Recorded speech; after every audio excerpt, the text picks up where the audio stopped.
In this tutorial, I'll show you what it is to group and ungroup objects, as well as locking and hiding and why you would use them. So let's say I don't actually want to see this center circle because I don't need to and I just want to change the blades. What I'll do is actually select my circle and say hide selection. It can go away. Same with this. Note the keyboard shortcut, Command 3, and it goes away. Now, it's not deleted, it is just hidden from the view, and I can say show all, and it returns to the view, which is really important. So that's hiding.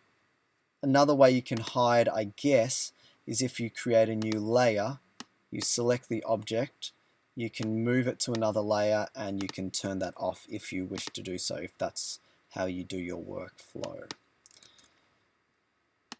But for our purposes, let's say we just want to hide it, click on this, hide that, and now we can edit all this. We can give it a fancy gradient if we wanted to. So we can select that, gradient, that way. Try and make the gradient even, James.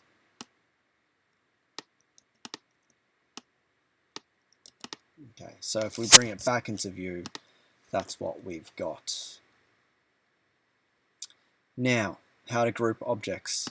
Select all the objects that you want by holding the Shift key and selecting more than one object. Object menu, group. This is now one whole group that will move with you, that if you change the color, will also change all at once, which is really cool.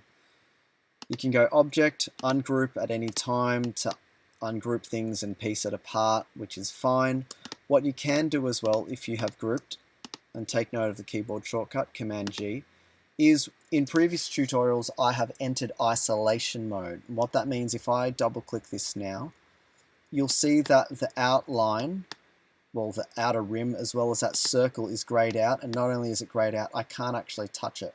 What it means though is, despite the fact that I grouped these 5 blades, I can actually select them individually and give them different colors while it is still a group.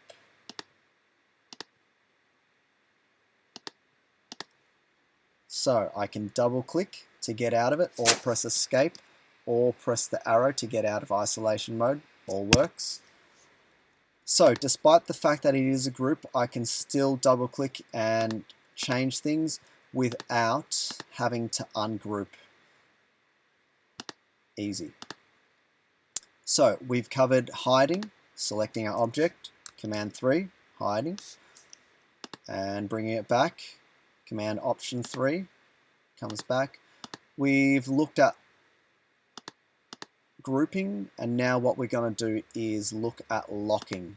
So let's say we wanted to lock the blades.